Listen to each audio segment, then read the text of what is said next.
At dinner, my husband's ex looked at him and said, "I can give you a baby if you want, because your wife isn't capable of it."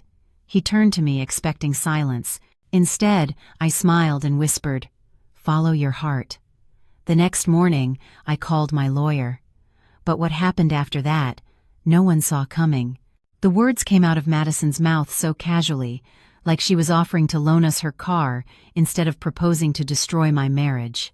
"I can give you a baby if you want, because your wife isn't capable of it." She said it while looking at Ethan with theatrical sympathy, her hand reaching across my dinner table to touch his arm. I had cooked for 3 hours. I had set out our wedding china. I had opened the expensive Cabernet and told myself I was being mature by hosting my husband's ex-girlfriend, proving we were secure enough to welcome his past without threat. Before we continue, I want to thank you for being here to witness stories of strength and self-preservation. If you believe that women deserve dignity and respect in their own homes, please consider subscribing. It's free and helps us reach others who need to hear this. Now, let's see how this unfolds. I was wrong. This was not about security. This was an ambush carefully planned and perfectly executed, and I had provided the venue. Ethan did not defend me. That was the detail that changed everything. He did not immediately shut her down or tell her how inappropriate she was being. Instead, he turned to look at me with an expression I could not read, something between curiosity and expectation, waiting to see how I would respond to being humiliated in my own home. In that frozen moment, every excuse I had made for his behavior over the past 6 months collapsed. The late nights at work, the secretive phone calls, the way he had become animated and engaged whenever Madison's name came up in conversation. This was not innocent friendship. This was betrayal that had been building for months. And I had been too trusting or too afraid to acknowledge it until Madison forced me to see it. I smiled at my husband and said 3 words that would end our marriage. "Follow your heart." He thought I was giving him permission. What I was actually giving him was enough rope to hang himself with and a front row seat to watch me take everything he thought was his. But to understand how I ended up at that dinner table hosting my own humiliation with wine and good china, I need to go back 6 months back to when I still believed Ethan and I had built something that could survive anything. Back to when I was still naive enough to think 14 years of marriage meant something more than just shared history and joint bank accounts. Our life had looked perfect from every angle that mattered to other people. We owned a Victorian home in Portland, Oregon that we had renovated ourselves, spending weekends stripping wallpaper and arguing good-naturedly about paint colors. Ethan worked in corporate finance, steadily climbing toward partner. I managed client relations for a marketing firm, work that paid well and gave me genuine satisfaction. We had routines that functioned smoothly. He went to the gym before work. I took long walks on Sunday mornings. We alternated cooking dinner and watched documentaries together in the evenings. Friends told us regularly how solid we seemed, how rare it was to find a couple who had made it past the difficult years and come out stronger on the other side. What those friends did not see was how much of that solidity was actually just silence. How many conversations we had stopped having because it was easier to discuss logistics than feelings. How our physical intimacy had become scheduled and obligatory rather than spontaneous and desired. How we had learned to exist in the same space without really connecting, 2 people performing the role of married couple without examining whether the marriage itself still had any substance beneath the performance. The cracks had started 3 years into our marriage when I was diagnosed with severe endometriosis.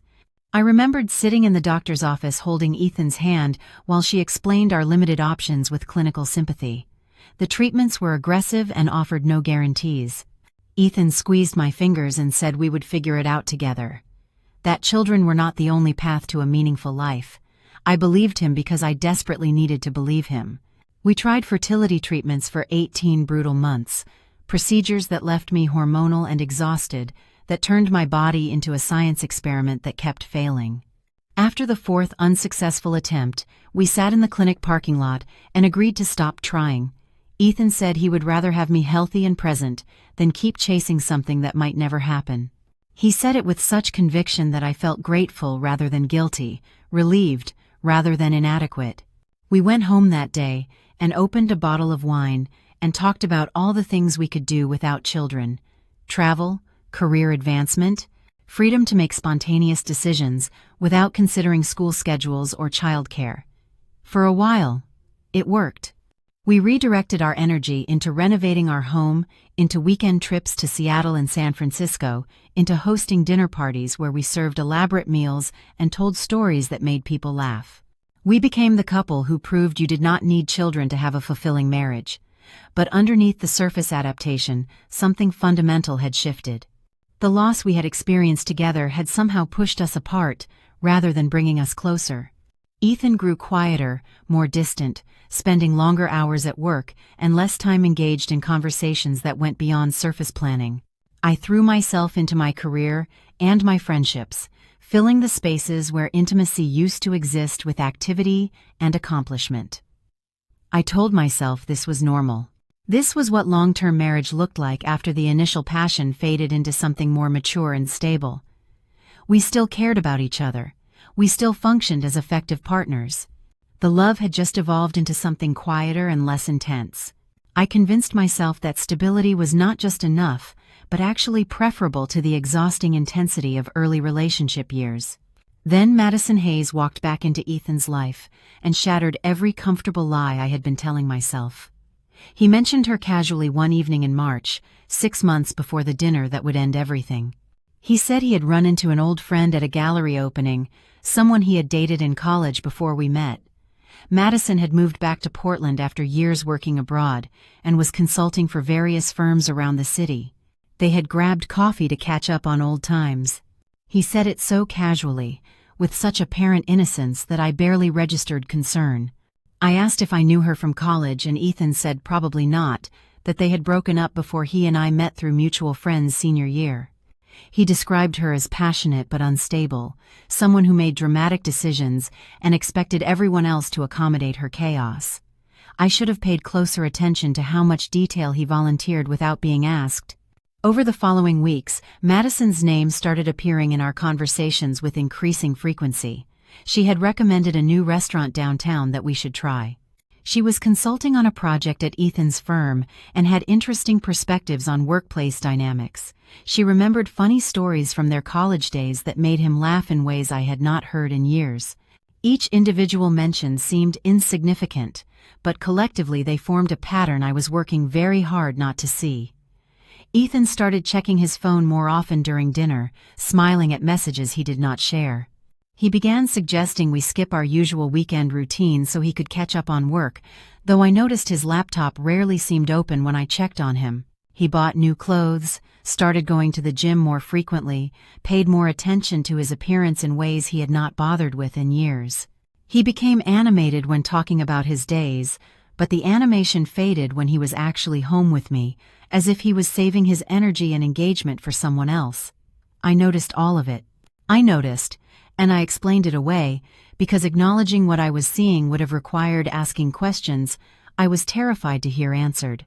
I told myself he was just going through some kind of personal renewal, that it was healthy for him to have friendships outside our marriage. I pushed down the discomfort because I had spent so many years building the narrative of our solid, mature relationship that admitting something was wrong felt like admitting failure. Then Ethan suggested we host Madison for dinner, and I ran out of excuses to avoid facing reality. He presented it as a sign of confidence and maturity, proof that we were secure enough in our relationship to welcome his past without feeling threatened. He said Madison had mentioned wanting to meet me, that she felt awkward about reconnecting with him without getting to know his wife. Sounded reasonable. It sounded like something a healthy, well-adjusted couple would do without hesitation. So, I agreed. Even as something deep in my stomach twisted with warning I refused to acknowledge. I spent 2 days preparing for that dinner. I selected wine from a vineyard we had visited on our anniversary. I cooked dishes I had perfected over years of hosting, recipes I knew would impress anyone with functioning taste buds. I set the table with our wedding china, the expensive set my mother had given us, that we only used for truly special occasions. I told myself I was being welcoming and gracious, that this dinner was my opportunity to establish my place in Ethan's life, to show Madison that I was the woman who had built a real, lasting partnership with him while she was off chasing romantic fantasies in foreign countries. I chose my outfit carefully that September evening, wanting to project confidence and ease, wanting to seem completely unbothered by the presence of my husband's ex-girlfriend in our home. As I arranged fresh flowers in a vase and checked the roast one final time, I actually believed I was demonstrating emotional maturity and strength. I thought I was rising above petty jealousy and insecurity. I had no idea I was setting the stage for my own public humiliation, arranging the flowers and lighting the candles for a performance where I would play the role of fool. Madison arrived exactly on time. I heard her voice before I saw her, warm and familiar with Ethan in a way that told me they had been talking regularly enough to develop new rhythms of conversation, new inside references I was not part of. Ethan opened the door and she stepped inside wearing a silk dress that looked painted onto her body, carrying expensive wine and confidence that seemed to expand and fill our entire home the moment she crossed the threshold. Ethan hugged her, and the embrace lasted several seconds too long, his hands settling on the small of her back with casual intimacy that made my throat tighten, even as I told myself I was overreacting. She turned to me with a smile that looked practiced rather than genuine. "You must be Sarah. I've heard so much about you." I shook her hand, noted that her grip was firm and her eye contact just slightly too intense, and welcomed her into my home with warmth I absolutely did not feel. And then the performance began. The long, slow march toward the moment when Madison would stop pretending and Ethan would reveal exactly who he had become when I was not paying close enough attention. The first course had gone exactly as I feared it would. Madison dominated every conversation. Her laughter too loud, her touches on Ethan's arm too frequent, her references to their shared past too intimate. I smiled and nodded and refilled wine glasses while watching my husband transform into someone I barely recognized. He was animated in ways I had not seen in years, finishing her sentences, laughing at inside jokes I was not part of. His whole body turned toward her, as if I had ceased to exist at my own dinner table. By the time I cleared the salad plates and brought out the main course, I had already started to understand that this dinner was not what Ethan had presented it as. This was not a casual reunion between old friends. This was something else entirely, something that had been building while I remained willfully blind to every warning sign.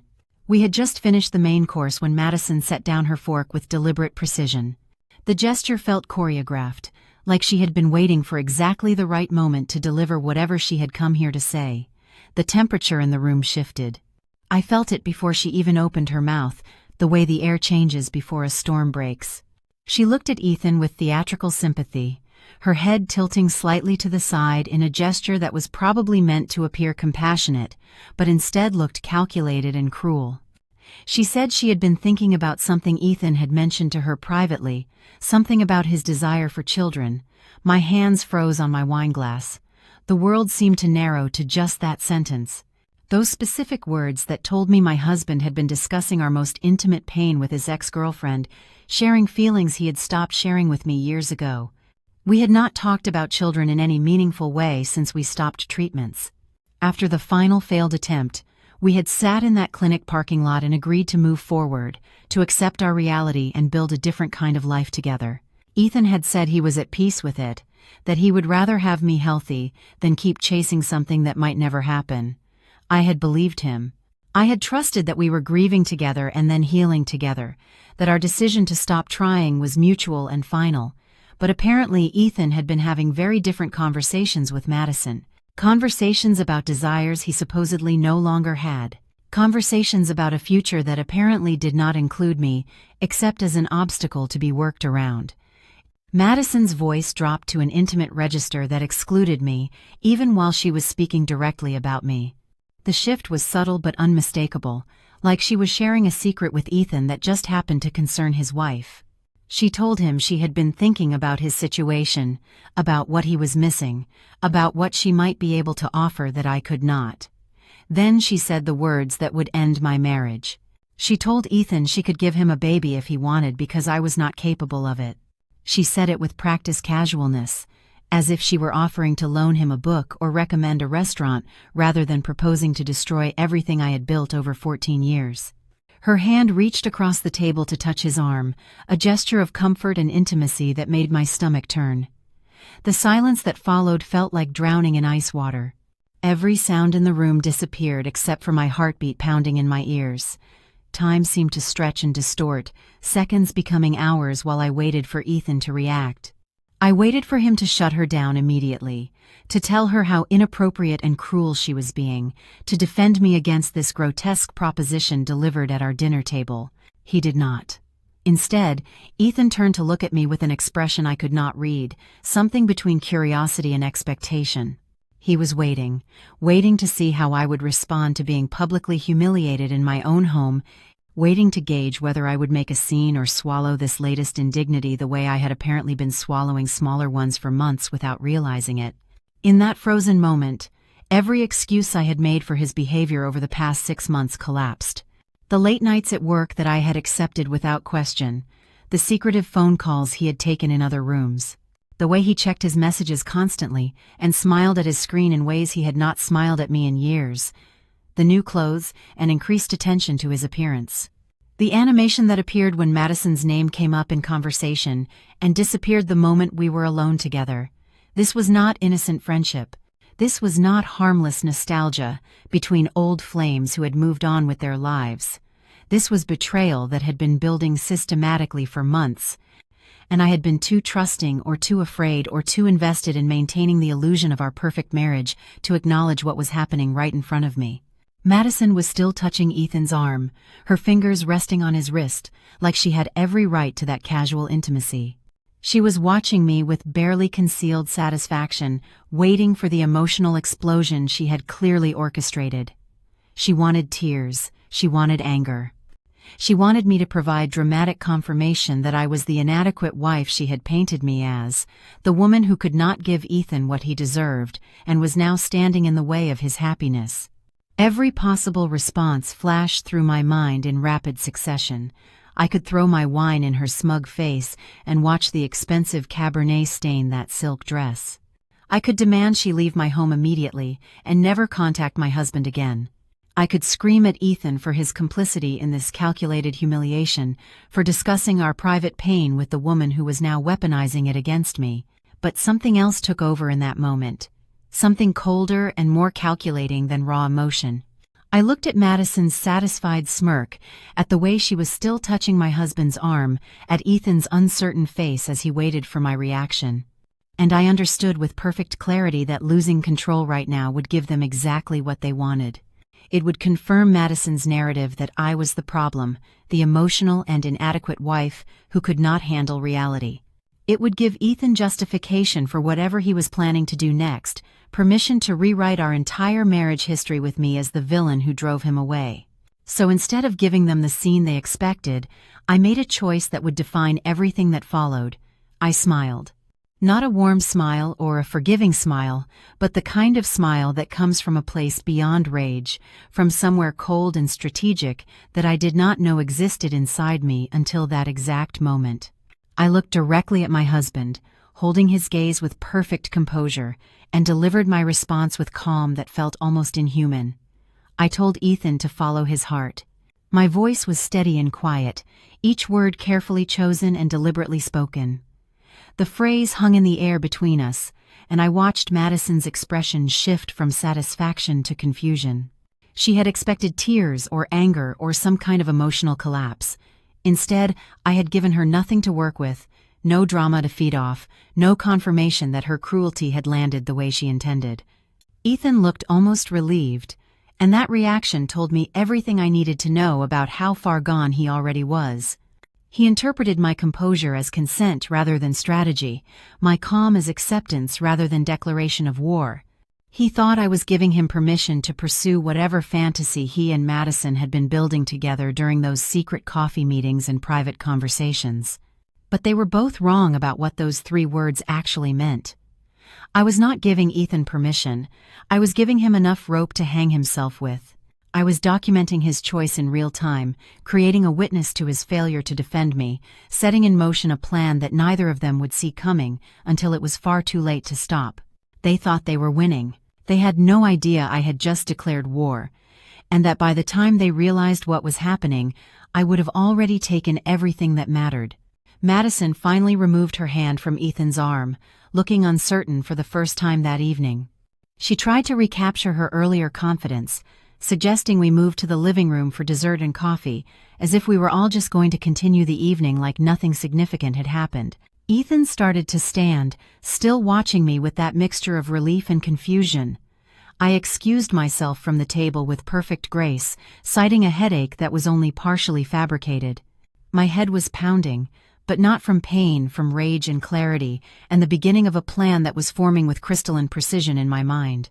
I told them to please enjoy dessert without me, that I just needed to lie down for a few minutes in the quiet.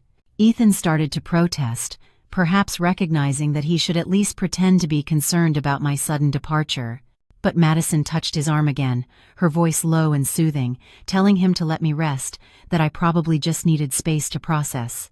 The presumption in her tone, the way she was already making decisions about what I needed in my own home, made my jaw clench so hard I thought my teeth might crack. I walked upstairs with measured steps, not allowing myself to rush, even though every instinct screamed to run. I heard their voices resume below, lower now, conspiratorial.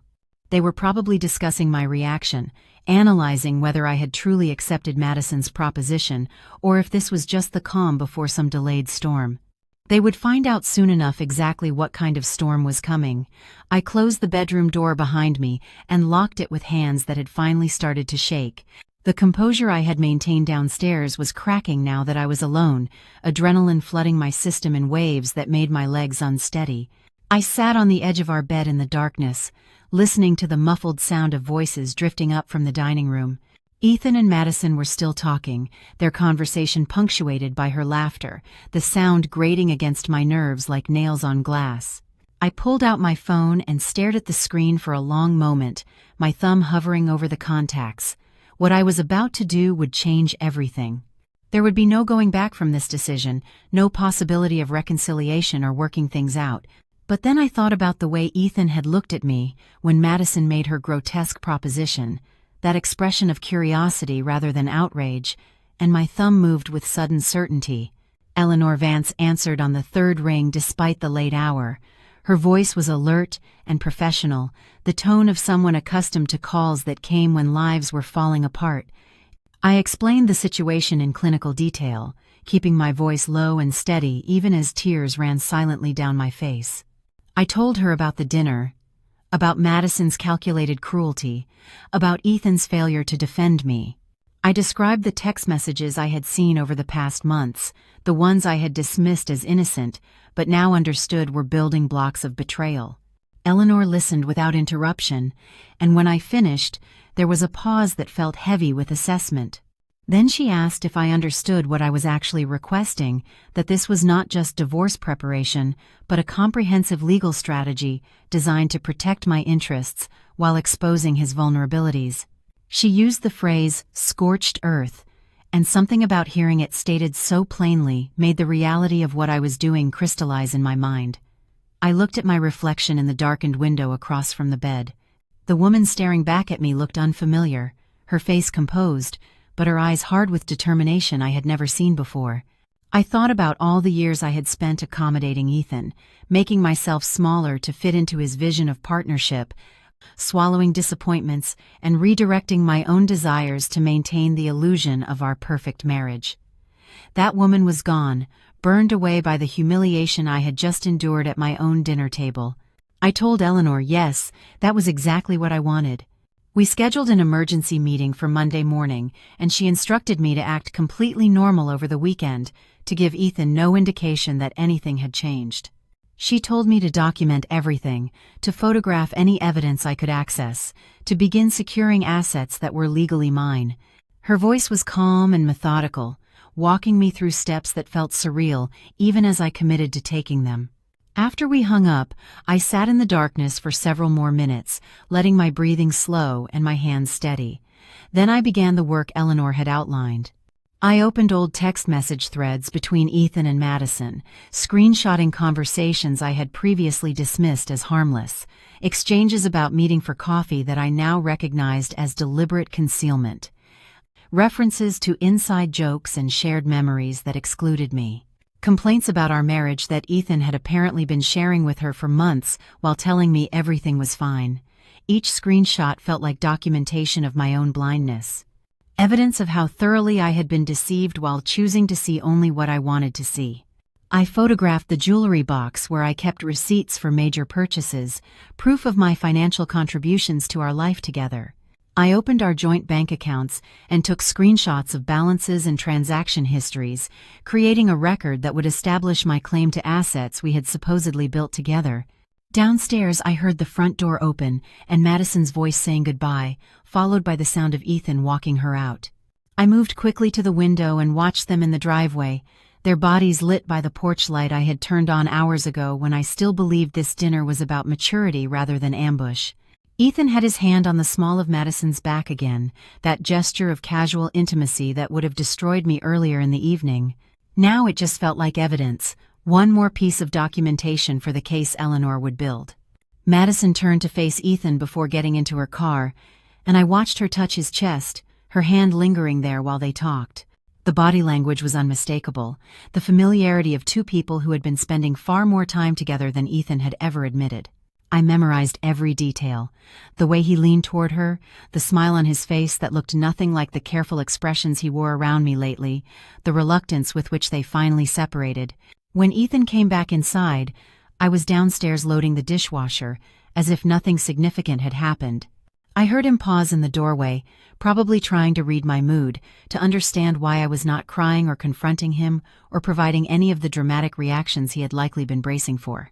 I kept my back to him, rinsing plates with steady hands, playing the role of the accommodating wife one more time. He asked if I was okay, his voice tentative and confused. I turned and smiled at him, the same kind of calm smile I had given him at the dinner table. I told him I was fine, just tired from all the hosting and cooking. I suggested we watch a movie together, something light and mindless to unwind before bed. The relief that flooded his face was almost insulting, confirming that he had expected anger or tears, some dramatic confirmation that Madison's cruelty had landed as intended. Instead, my composure had thrown him off balance, made him uncertain about what had actually transpired at that table. Good, I wanted him uncertain and confused. Uncertainty would make him careless, would keep him from recognizing the trap that was already closing around him. We watched half of some comedy. Neither of us was really paying attention, Ethan checking his phone periodically and smiling at messages I knew were from Madison. I sat beside him on the couch where we had spent countless evenings over 14 years and felt absolutely nothing except cold determination. When he reached over to hold my hand during a quiet moment in the film, I let him, my fingers interchanging with his while my mind catalogued assets and calculated timelines. Saturday morning, I woke before dawn and lay in the darkness, planning my day with military precision. Eleanor had told me to act normal, and I would give Ethan the performance of a lifetime. When I finally got up, I went downstairs and started making his favorite breakfast, humming softly while I cooked his omelet exactly the way he preferred it. The domesticity of the scene felt like theater, me playing the role of devoted wife while plotting the systematic dismantling of everything we had built together. Ethan emerged from the bedroom looking surprised and pleased to find me cheerful and affectionate. I asked about his plans for the day as if the previous evening had been perfectly ordinary, as if his ex-girlfriend had not offered to bear his child at our dinner table. He said he was meeting friends at the gym, and I encouraged him to take his time to enjoy his Saturday. The moment his car pulled out of the driveway, I grabbed my purse and keys. The bank was my first stop. I opened a new account in my name only, and transferred exactly half of our joint savings, an amount I could legally claim without triggering immediate fraud alerts. The representative asked routine questions about the transfer, and I explained smoothly that I was consolidating accounts for tax planning purposes.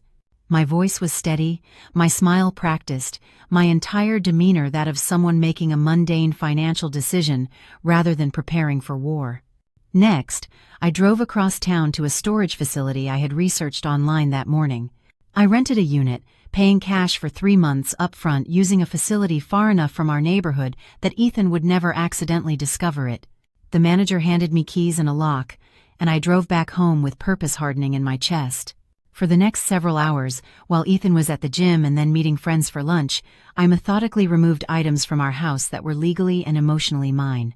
Family heirlooms my grandmother had left me in her will, artwork I had purchased before our marriage with my own money, jewelry that predated Ethan, photo albums from my childhood and college years that documented a life he had never been part of. Each item disappeared into boxes that I loaded into my car and transported to the storage unit.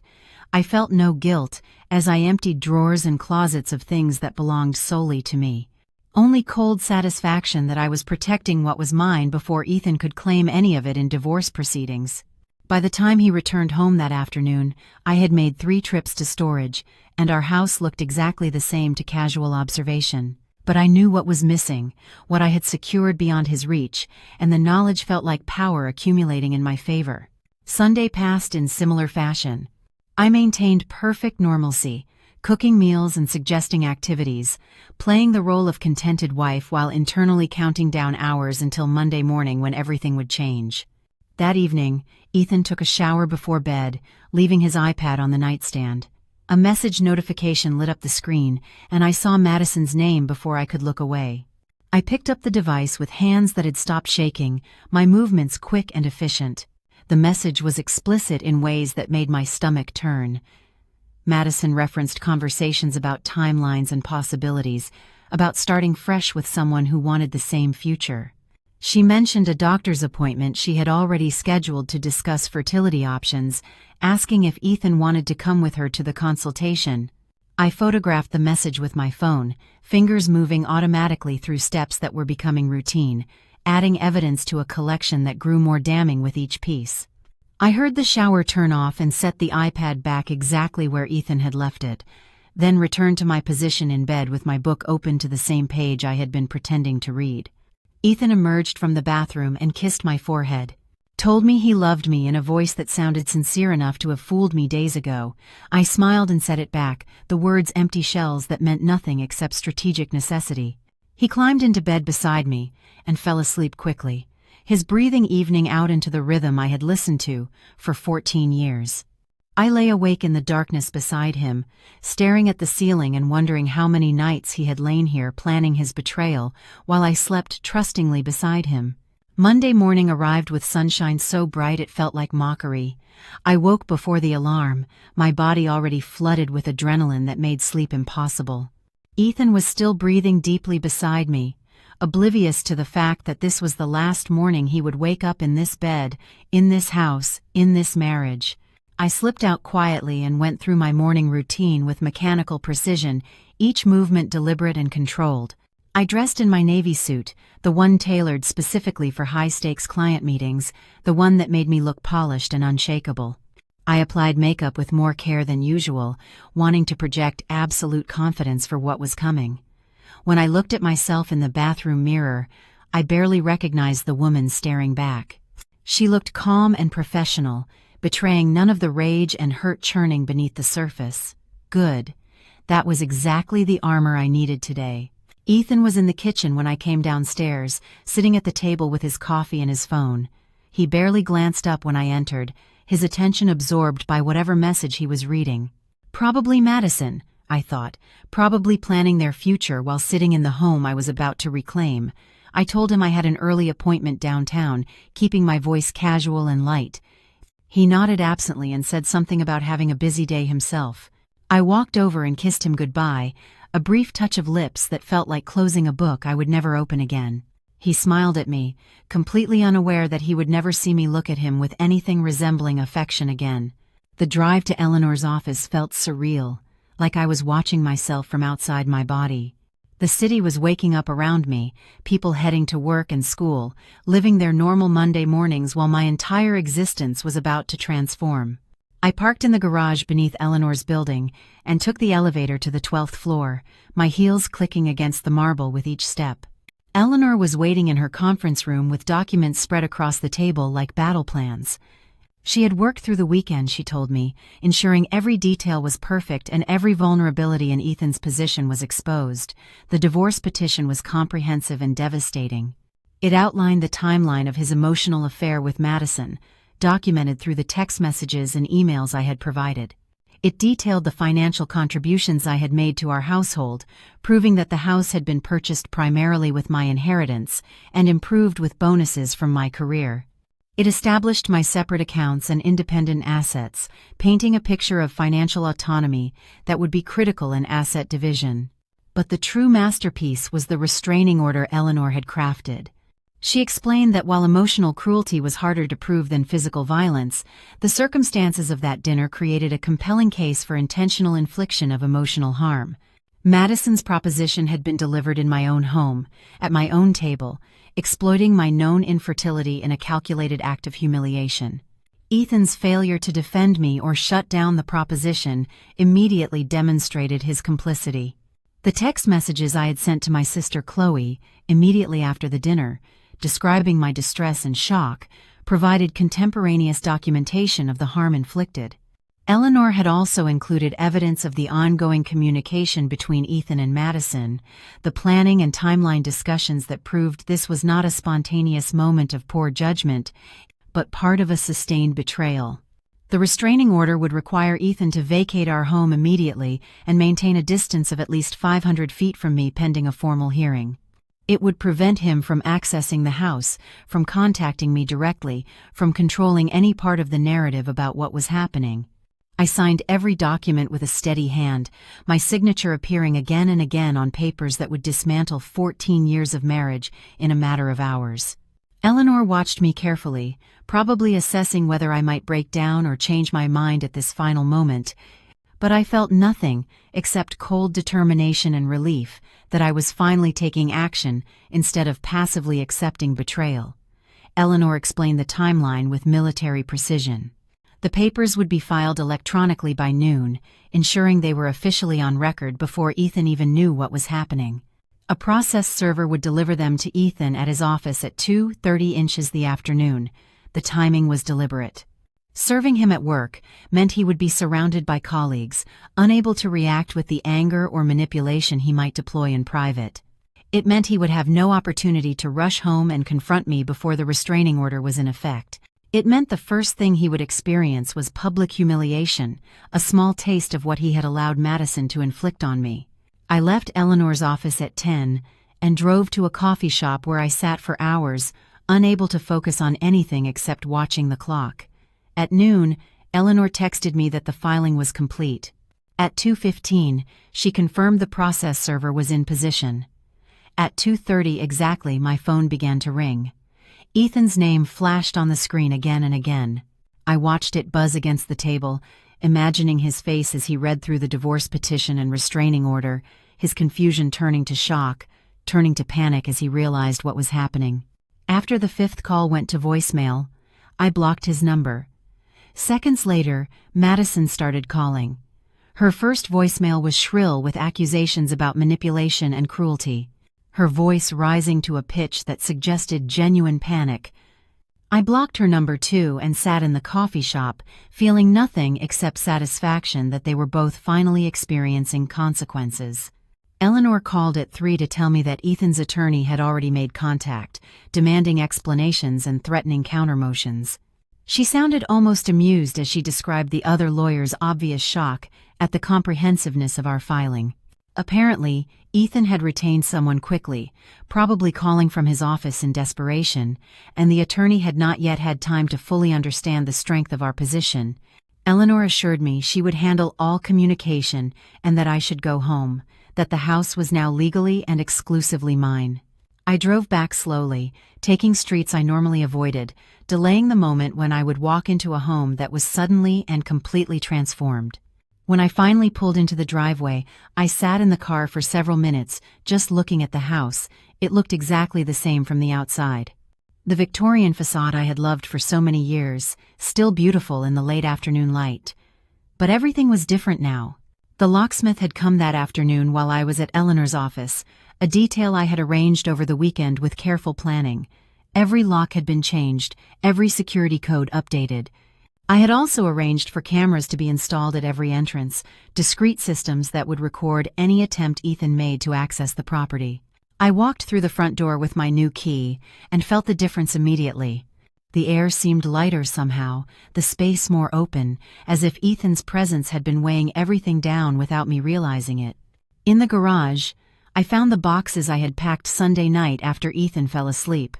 His clothes and personal items, his laptop and books, everything that was clearly and exclusively his, all neatly organized and stacked. I had left him everything he would need to set up a life somewhere else, but nothing that was mine or that we had built together with my money. The furniture stayed, the kitchen equipment stayed, the art and the books and the small objects that made this house a home. All of it stayed because all of it was mine. I walked through the rooms, touching surfaces that felt different now, running my fingers along the back of the couch where Ethan used to sit with his laptop, standing in the kitchen where Madison had delivered her poisonous proposition just days ago. The memories were still there, but they felt distant already, like they belonged to a different person in a different life. I poured myself a glass of wine and stood at the window watching the sunset paint the sky orange and pink, and felt relief so profound it made me lightheaded. My phone buzzed constantly through the evening, messages coming from people I had not heard from in months or years. Ethan's mother Diane called crying, leaving a voicemail about how I was destroying her son over a misunderstanding. His best friend Jake texted asking if we could talk like adults, suggesting I was overreacting to a difficult situation. His sister sent a long message about forgiveness and second chances and not throwing away 14 years of marriage in a moment of anger. None of them knew the full truth. None of them had seen the text messages between Ethan and Madison or understood how long this betrayal had been building. They only knew Ethan's version of events, whatever story he was telling to position himself as the confused victim of my sudden, irrational vindictiveness. I responded to none of them. Instead, I forwarded the most persistent messages to Eleanor and let her handle the documentation of Ethan's attempts to control the narrative through proxy.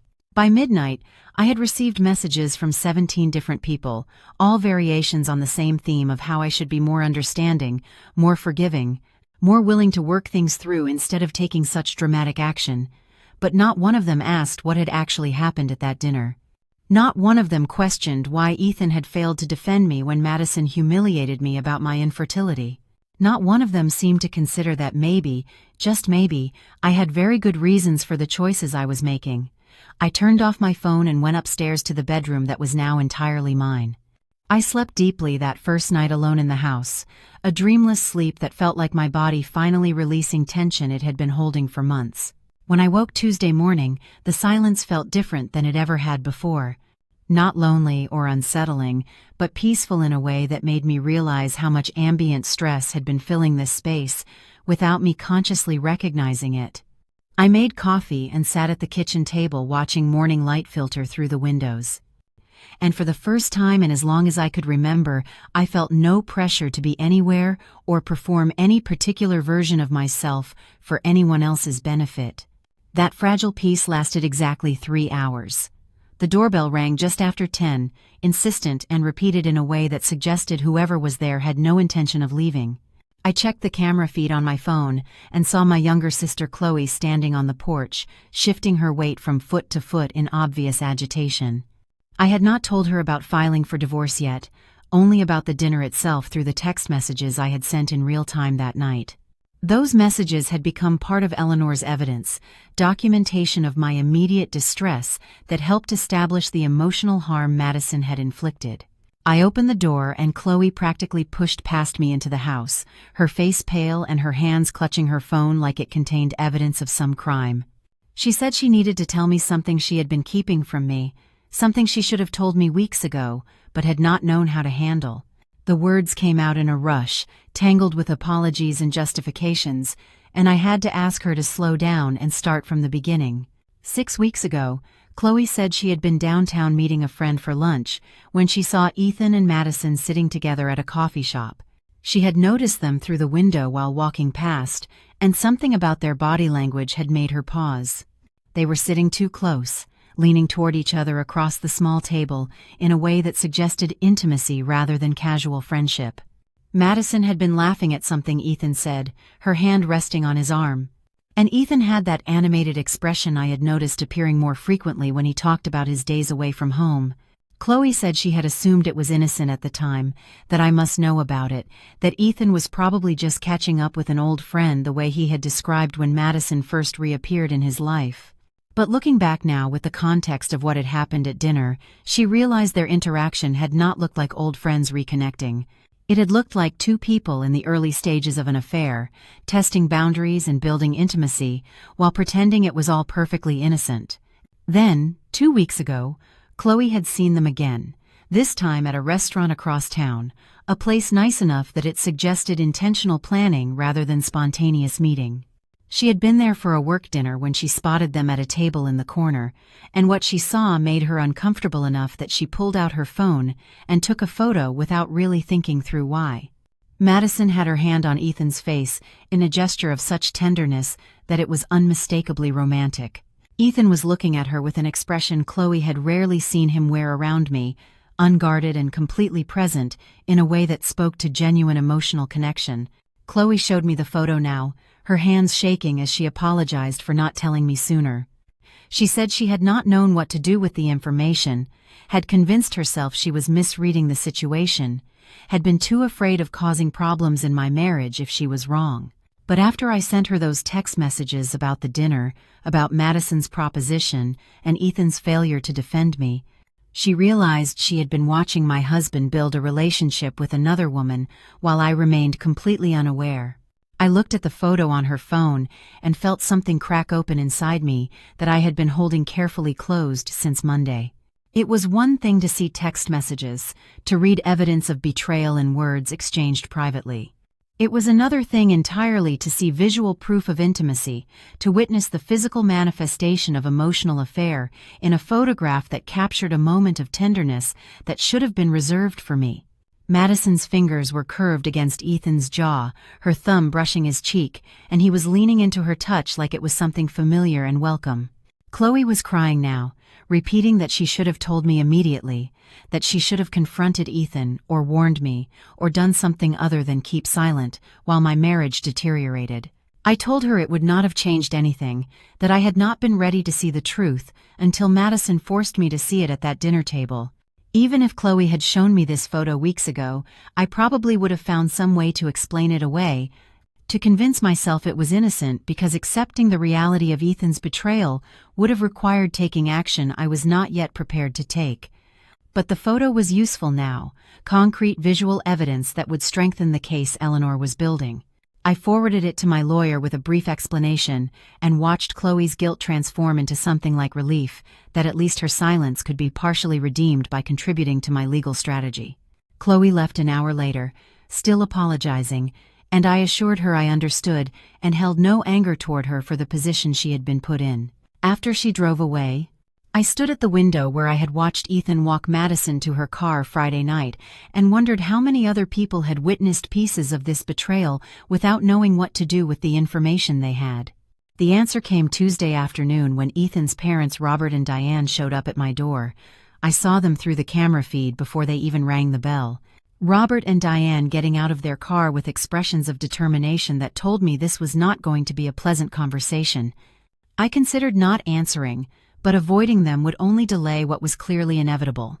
I opened the door, but did not invite them inside, standing on the threshold in a physical manifestation of the boundary I was establishing. Robert demanded to know what was happening, his voice already raised in a way that suggested he had come prepared for confrontation rather than conversation. Diane was crying before she even started speaking, asking how I could do this to their son, how I could destroy a marriage over what she insisted was a misunderstanding. She said I was being cruel and vindictive, punishing Ethan for wanting a family, throwing his struggles with infertility in his face when it was not his fault. The comment was so disconnected from reality that I actually laughed, a short, sharp sound that made both of them step back slightly. I corrected her calmly, explaining that I was the one with endometriosis.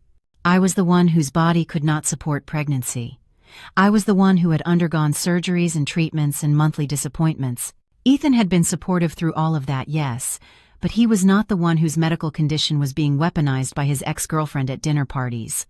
Robert interrupted to demand proof that anything inappropriate had actually happened between Ethan and Madison.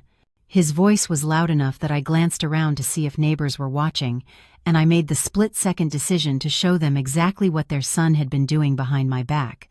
I pulled out my phone and showed them screenshots of text messages between Ethan and Madison. Conversations about starting fresh and building a future together, and having the children Ethan apparently still desperately wanted, despite telling me he had made peace with our childless life. Robert's face went white as he read through the messages. Diane made a small wounded sound and her crying intensified, but this time it seemed directed at shock and disappointment rather than defense of her son. They stood there on my porch for a long moment, both of them clearly struggling to reconcile the evidence I had shown them with whatever version of events Ethan had fed them. They left without another word, walking back to their car with the defeated posture of people who had come prepared to fight and instead found themselves confronted with undeniable truth. That evening, Diane called my phone. I let it ring twice before answering, her voice small and broken on the other end. She apologized for what she had said earlier, admitted she had no idea things had gone as far as the messages indicated. She said she had thought Madison was just causing trouble the way she always had, stirring up drama and inserting herself where she was not wanted. But the text messages made it clear this was not one-sided manipulation. Ethan had been an active and willing participant in building something with Madison while still married to me. I accepted her apology without offering forgiveness, keeping my voice neutral and detached. I suggested she direct her disappointment and concern at her son rather than at me, that I was not responsible for managing her emotional response to his choices. We ended the call politely but without warmth, and I knew that whatever relationship I might have maintained with Ethan's family was now permanently severed. Work became its own complication by Wednesday. Ethan and I had always worked in adjacent industries, close enough that we shared some professional circles and attended some of the same networking events. Word of our separation spread faster than I had anticipated, probably helped along by Ethan sharing his version of events with anyone who would listen. My colleague Dennis pulled me aside in the break room Wednesday afternoon, his expression uncomfortable as he said he had heard Ethan and I were having problems. He hoped we could work things out. He said that divorce seemed like an extreme response to what was probably just a rough patch that all long marriages went through eventually. I looked at him directly and asked if he knew Ethan had been having an emotional affair. Dennis went pale and started stammering that Ethan had mentioned reconnecting with an old friend, but had never said anything that sounded inappropriate. I realized then that Ethan had been carefully crafting his narrative for weeks, telling colleagues just enough to establish plausible deniability while systematically building a relationship with Madison that he knew crossed every boundary of appropriate behavior. Other colleagues became either overly solicitous or obviously distant, their sympathy thinly veiling curiosity about the scandal unfolding in their midst. I started eating lunch at my desk to avoid the break room conversations, keeping my office door closed more often than I ever had before, and responding to collegial small talk with polite brevity that discouraged further inquiry. The professional life I had built carefully over years suddenly felt contaminated by my personal crisis. Every interaction colored by the knowledge that people were talking about me when I was not present, crafting narratives about my marriage and my choices based on incomplete information and whatever version of events Ethan was distributing through his own network of contacts. The strain of maintaining professional composure while my private life was being publicly dissected took its toll in ways I had not anticipated. I found myself exhausted by early afternoon, drained not by the actual work but by the constant performance of normalcy. By Thursday evening, I was grateful when Eleanor called to schedule our preparation session for the restraining order hearing, giving me something concrete to focus on besides the gossip circulating through my workplace. Friday morning, I arrived at Eleanor's office to find she had brought in a consultant, a therapist named Dr. Sarah Winters, who specialized in emotional abuse cases. Eleanor explained that Dr. Winters would help us frame my testimony in ways that would resonate with the judge, that would make clear the psychological harm inflicted by Madison's proposition and Ethan's failure to defend me. I had not thought of what happened at that dinner as abuse had been focused primarily on the betrayal and humiliation aspects, but as Dr. Winters began asking questions, I started to understand how the therapeutic framework could strengthen our legal position. Dr. Winters asked me to describe the evolution of my marriage, not just the dramatic moments, but the gradual changes that had occurred over months and years. She wanted to know when I had first noticed Ethan becoming distant, when intimacy had shifted from spontaneous to obligatory, when conversations had narrowed from genuine connection to logistical coordination. I found myself describing patterns I had not consciously recognized until I was forced to articulate them aloud. Ethan had stopped asking about my work sometime in the past year. I realized as I talked through our typical evenings. He used to ask detailed questions about my projects and clients, would remember names, and follow up on situations I had mentioned days earlier. But gradually those questions had stopped, replaced by vague inquiries that required only minimal response. During dinner, he had started scrolling through his phone more frequently, his attention divided in ways that made conversation feel like an interruption rather than a connection. When I tried to engage him in discussions about anything beyond household logistics, he would become irritable, picking fights over small things as if he was looking for reasons to be annoyed with me. Dr. Winters nodded as I described these changes, explaining that emotional affairs often followed this pattern. The unfaithful spouse begins rewriting the history of the marriage in their mind, retroactively casting their partner as inadequate to justify the attraction developing elsewhere. Small irritations get magnified into fundamental incompatibilities. Normal relationship challenges get reframed as evidence that the marriage was never really working. It was a psychological process that allowed the betraying partner to feel less guilty about their choices, to tell themselves they were not really doing anything wrong because the relationship was already broken. Hearing my marriage dissected this clinically was painful. Each pattern Dr. Winters identified feeling like confirmation of failures I had been too close to see clearly. But it also gave me clarity and language for experiences I had dismissed as normal relationship evolution. I had told myself that marriages naturally grew quieter over time, that the intensity of early years faded into something more stable and less demanding. But what I had actually been experiencing was Ethan systematically disconnecting from me emotionally while building connection with someone else. Eleanor recorded our entire preparation session and had it transcribed, creating a document that would guide my testimony when I took the stand. She explained that under pressure in the courtroom, with Ethan sitting across from me and his attorney Richard Brennan asking challenging questions, it would be easy to become flustered or forget important details. Having this structured narrative would help me stay focused and ensure I presented the story coherently and convincingly. We spent hours going through potential questions Ethan's attorney might ask, practicing responses that were honest but strategic, that acknowledged complications without undermining my position. Dr. Winters coached me on maintaining composure if the questioning became aggressive, or if attempts were made to paint me as vindictive or unstable. By the time I left Eleanor's office late Friday afternoon, I felt as prepared as I could be, though the knot of anxiety in my stomach had not loosened. That weekend, Ethan's attorney Richard Brennan filed his counterpetition, and Eleanor forwarded it to me Saturday morning with a brief note saying we needed to discuss it. I read through the legal document in my kitchen with coffee that went cold as I absorbed what they were attempting to argue. According to Ethan's version of events, I had completely overreacted to a harmless dinner conversation, misinterpreting Madison's compassionate offer to help us have children as some kind of calculated cruelty. The petition claimed that Ethan had been shocked by my extreme response, that he had been trying to process Madison's unexpected proposition when I had smiled and told him to follow his heart, which he had interpreted as my blessing to consider all options for our future. They were trying to reframe the entire evening, turning Madison's deliberate humiliation of me into misunderstood generosity, turning Ethan's failure to defend me into confusion rather than complicity.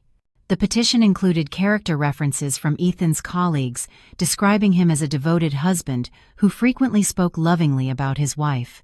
It included testimony from his parents Robert and Diane, stating they had never witnessed any inappropriate behavior between Ethan and Madison, that their son had mentioned reconnecting with an old friend, but nothing that suggested romantic interest.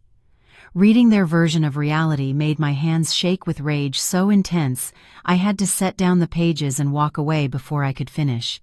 They were gaslighting me through legal documentation, attempting to make me question my own perceptions and reactions, suggesting I was either delusional or vindictive in my interpretation of events that had been crystal clear in their cruelty. The fact that Ethan was willing to sign his name to this narrative to officially claim that Madison's offer had been compassionate rather than calculated, told me more about his character than 14 years of marriage ever had. I called Eleanor, and she talked me down from the rage spiraling through my chest. She explained that this was actually helpful for our case, that their decision to rely on gaslighting rather than evidence was a strategic mistake. We had text messages proving Ethan and Madison had been planning their future together for months. We had Chloe's photograph showing physical intimacy between them. We had Madison's own social media posts suggesting she saw herself as the rightful partner Ethan deserved. Ethan's attorney had apparently underestimated both the documentation I had gathered and the judge's ability to see through obvious manipulation. Monday brought an unexpected development. I received a call from an unknown number late in the afternoon, and I answered it hesitantly, half expecting another attempt from Ethan's family or friends to reach me. Instead, the woman on the other end identified herself as Jessica Thorne, explaining that she had been Madison's college roommate and had remained friends with her until about 2 years ago. She said she had heard about the situation through mutual connections, that news of the divorce and restraining order had spread through their extended social circle, and she needed to tell me something important about Madison's history. Jessica explained that what Madison had done to me was not a one-time lapse in judgment, but part of a pattern she had observed over years of friendship. In college, Madison had targeted a friend's boyfriend by first befriending the girlfriend, gaining her trust, and learning intimate details about their relationship. Then, Madison had systematically undermined that relationship while positioning herself as the supportive friend who truly understood what the boyfriend needed. The manipulation had been so subtle that by the time the girlfriend realized what was happening, her boyfriend had already left her for Madison. That relationship lasted exactly 3 months before Madison grew bored and moved on to someone else, leaving destruction in her wake with no apparent remorse. Jessica said she had ended their friendship over that incident, disgusted by Madison's calculated cruelty and her complete inability to take responsibility for the harm she caused.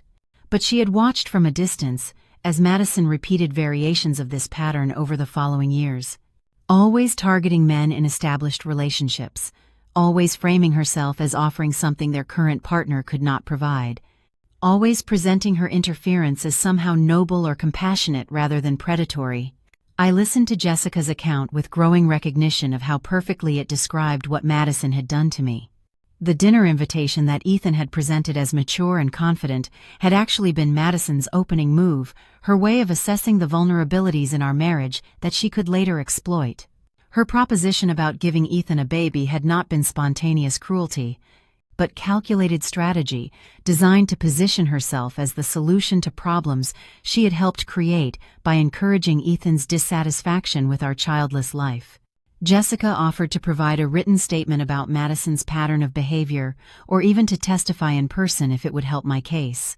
I immediately connected her with Eleanor, knowing that having a witness who could speak to Madison's history would devastate any argument that her dinner proposition had been innocent or well-intentioned.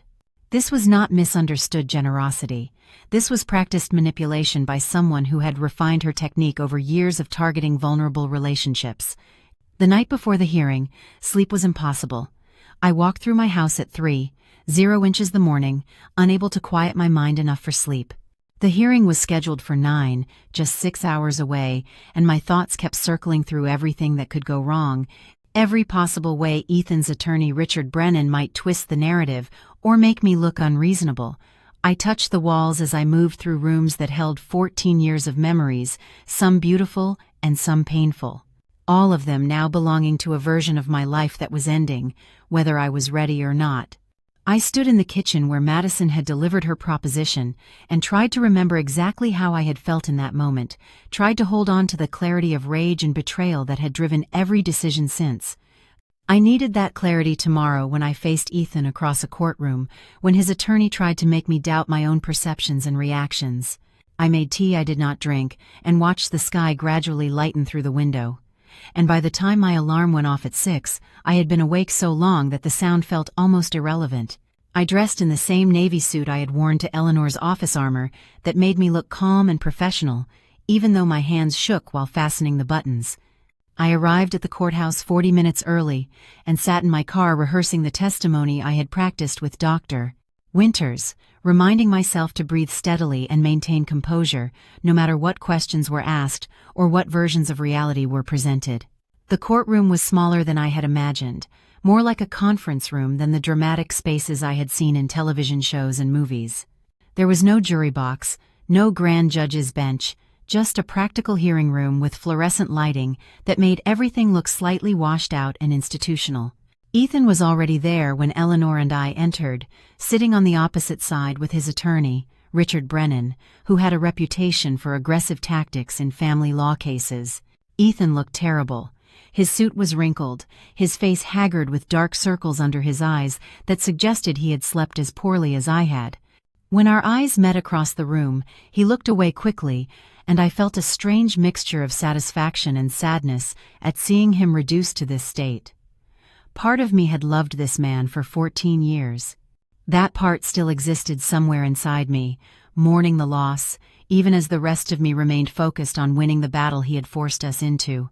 Judge Morrison entered and we all stood, the formality of the gesture feeling oddly theatrical given the intimate nature of what we were about to discuss. She was a woman in her 60s, with steel-gray hair pulled back in a practical bun and an expression that suggested she had presided over countless variations of marital dysfunction and was thoroughly unimpressed by most of it. She reviewed the petitions silently for several minutes while we waited, the only sound in the room the quiet rustle of papers and the hum of the ventilation system. Eleanor presented our case first, building the narrative methodically from Ethan and Madison's initial reconnection through the dinner that had ended our marriage. She submitted the text messages between them as evidence, reading selected excerpts aloud that made the emotional affair undeniable. I watched Ethan's face go progressively whiter as his private conversations were exposed in legal proceedings, his carefully constructed version of innocent friendship collapsing under the weight of his own written words. When Eleanor called me to testify, I walked to the witness stand with my prepared narrative clear in my mind. I described the dinner in careful detail, explaining how Madison had delivered her proposition with calculated cruelty, how Ethan had failed to defend me or shut down the grotesque offer immediately. I spoke about my medical history with endometriosis, about the treatments and surgeries, and the grief we had supposedly shared over our childlessness. I explained how devastating it had been to learn that Ethan had been discussing this private pain with Madison, using it as justification for pursuing a relationship with her behind my back. My voice remained steady throughout the testimony, and I saw Judge Morrison's expression shift from neutral assessment to something that looked like sympathy as I described what had happened at that table. When Eleanor asked how I had responded to Madison's proposition, I explained that I had told Ethan to follow his heart, that I had chosen calm over confrontation because losing control would have given them exactly the reaction they wanted. The judge made a note on her pad, and I knew that detail had landed the way Eleanor intended, demonstrating that my composure had been strategic rather than indicative of acceptance. Ethan's attorney, Richard Brennan, cross-examined me with questions designed to paint me as vindictive and overreactive, but Eleanor had prepared me well for each line of attack. When Brennan suggested I had misinterpreted Madison's offer as malicious when it was actually compassionate, I calmly pointed out that offering to bear another woman's husband's child was not compassion by any reasonable definition. When he implied I was using the restraining order as a tactical weapon in divorce proceedings, I explained that a woman who had just been humiliated about her infertility in her own home had every right to protect herself from further contact with the people who had inflicted that harm. Then Ethan took the stand and I watched his attorney attempt to salvage a narrative that was already falling apart. Ethan testified that Madison's offer had been inappropriate but not malicious, that he had been shocked into silence rather than complicit in my humiliation. He claimed the text messages were taken out of context, that he had been venting frustrations to an old friend, but never seriously considered leaving me for her. His voice carried a note of injured innocence that might have been convincing if not for the documented evidence contradicting nearly everything he said. Judge Morrison asked him directly why he had not immediately shut down Madison's proposition at dinner. Ethan stumbled through an answer about being caught off guard and not wanting to make a scene, his explanation sounding weak even to my ears. The judge then asked why he had been meeting Madison secretly for months if their friendship was as innocent as he claimed. Ethan said he had not thought of it as secret, just private, because he knew I was uncomfortable with his past relationships. The contradiction was obvious. If the friendship was innocent, why would my discomfort require privacy rather than transparency? His testimony deteriorated further under continued questioning, contradictions piling up as he tried to maintain an appearance of innocence, while the evidence showed clear patterns of emotional affair behavior.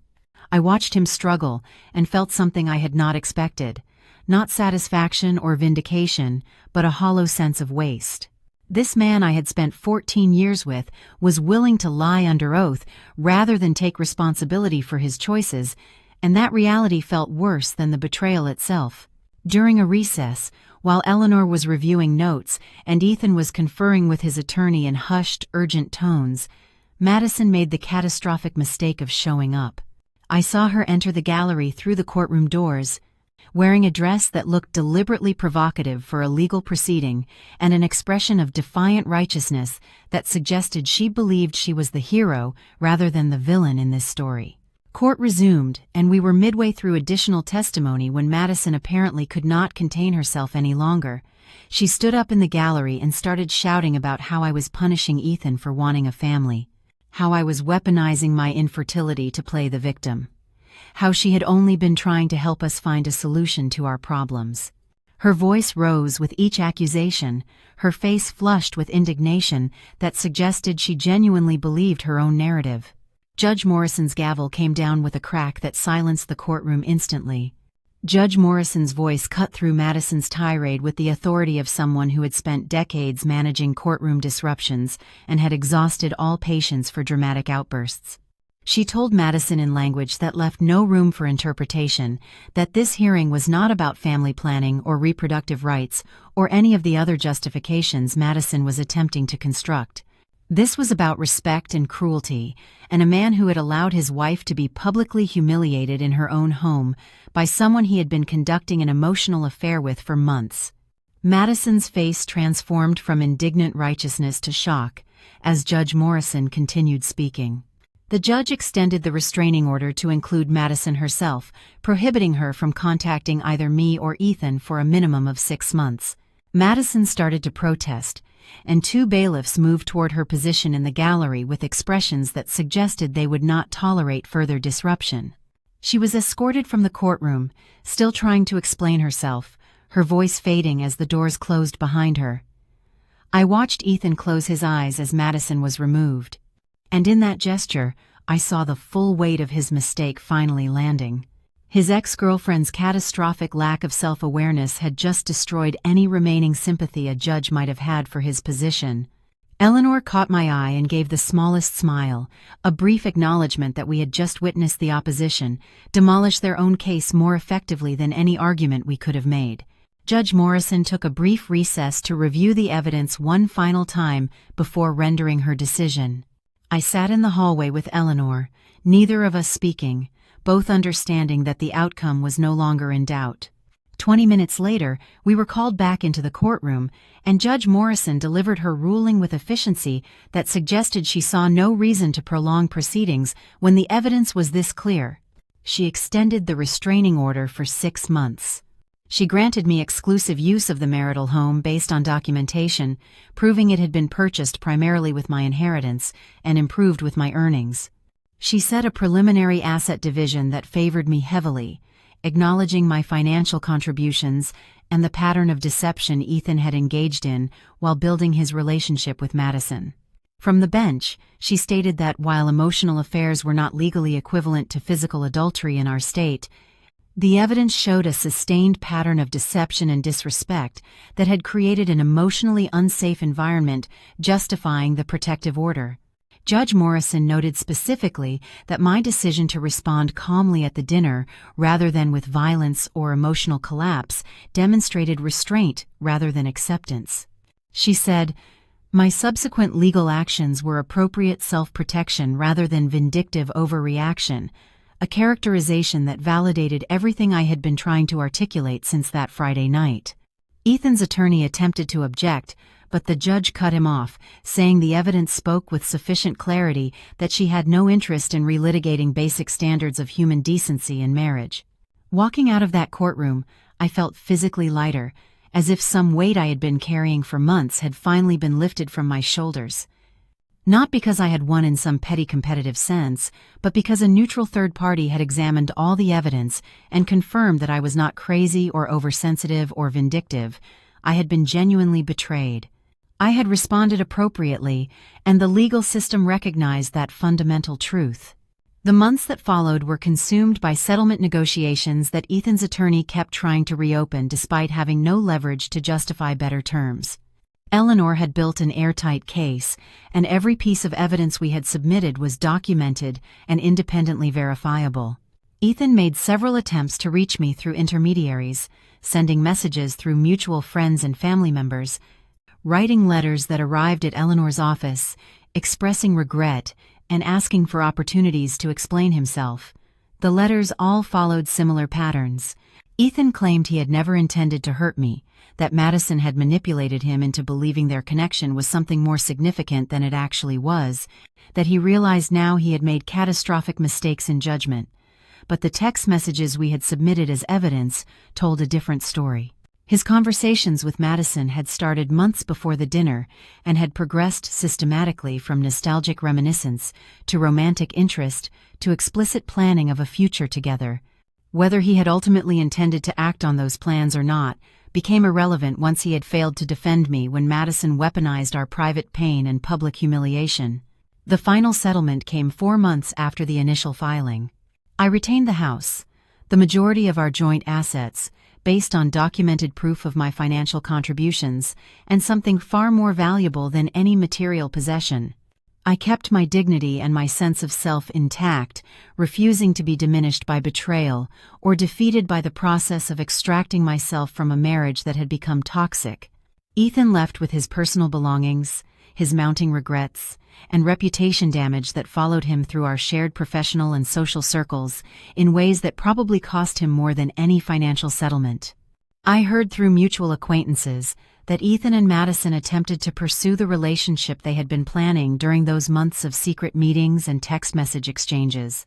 The reality of their connection apparently could not sustain the fantasy they had built while it remained forbidden and hypothetical. Their relationship lasted approximately 6 weeks after the divorce was finalized, before collapsing under the weight of actual compatibility issues and unmet expectations, proving that what they had shared was infatuation rather than the profound connection Madison had positioned it as during her dinner table proposition. In the aftermath of the divorce, I focused energy on rebuilding relationships that had atrophied during my marriage's slow deterioration. Chloe and I spent time together in ways we had not managed since before my wedding. And she told me honestly that she had watched me shrink over the years with Ethan. I had become progressively quieter and more accommodating, losing parts of my personality and interest to maintain peace in a relationship that was never actually peaceful, just increasingly silent as we stopped communicating about anything that mattered. My college friend Jenna organized a dinner with our old friend group. Women I had gradually drifted away from as I poured more energy into my marriage and less into friendships that had once been central to my identity. They welcomed me back without judgment or extensive questions about what had happened, accepting my return to their circle as natural rather than treating me like someone damaged who needed careful handling. We talked about the divorce, but also about careers and travel plans and creative projects, and I realized how much I had isolated myself by making my marriage the central organizing principle of my entire life. My relationship with Ethan's family remained complicated in ways I chose not to resolve. Diane sent a card several months after the divorce was finalized, apologizing for her initial reaction and expressing hope that I might eventually forgive Ethan, even if reconciliation was impossible. I wrote back thanking her for the apology, but explaining clearly that forgiveness on my part did not create any obligation for ongoing contact. I wished Ethan well in rebuilding his life, but had no interest in maintaining relationships with his family members going forward. Madison's public narrative unraveled spectacularly in ways I observed from a distance without direct involvement. Jessica Thorne's testimony about Madison's historical pattern of targeting men in established relationships had been submitted as part of our court proceedings, and somehow excerpts from that testimony began circulating through our extended social network. People who had initially felt sympathetic toward Madison's social media posts about following your heart and authentic connection started questioning whether she had deliberately orchestrated the destruction of my marriage rather than stumbling into an unfortunate situation. Several mutual acquaintances reached out to tell me they had distanced themselves from Madison after learning the full context of what had happened at that dinner. Madison posted a lengthy defensive explanation, claiming she had only been trying to help Ethan access the family life he deserved. But the comment section turned hostile, as people pointed out that offering to bear another woman's husband's child represented sabotage rather than assistance. She eventually deleted all her social media accounts after someone created a detailed thread documenting her history of pursuing unavailable men. And I heard she had moved to a different city to escape the social consequences of her choices. I felt no particular satisfaction in witnessing Madison's social destruction, only a grim acknowledgement that actions eventually generate consequences, and she was finally experiencing the natural results of behavior she had apparently engaged in for years without facing meaningful accountability. Now I sit in my house, truly and completely mine in every sense that matters, and the silence that fills these rooms feels peaceful rather than lonely. I have redecorated slowly and deliberately, replacing furniture that carried too many memories of Ethan, painting walls in colors I chose without compromise or consideration of anyone else's preferences. The bedroom where I once cried about infertility treatments has been transformed into a personal sanctuary, decorated in shades that soothe rather than remind. The dining room where Madison delivered her poisonous proposition has been completely reimagined. New table, reupholstered chairs, different lighting that changes the entire atmosphere of the space. I have reclaimed it from that memory, and now I host dinner parties that feel joyful rather than performative. Meals where laughter comes easily, and conversation flows naturally among people who genuinely care about each other. Sometimes I think about that dinner party with something approaching gratitude, as strange as that sounds. Madison thought she was offering Ethan something I could not provide. But what she actually gave me was perfect clarity about exactly who I had married and what he was willing to tolerate.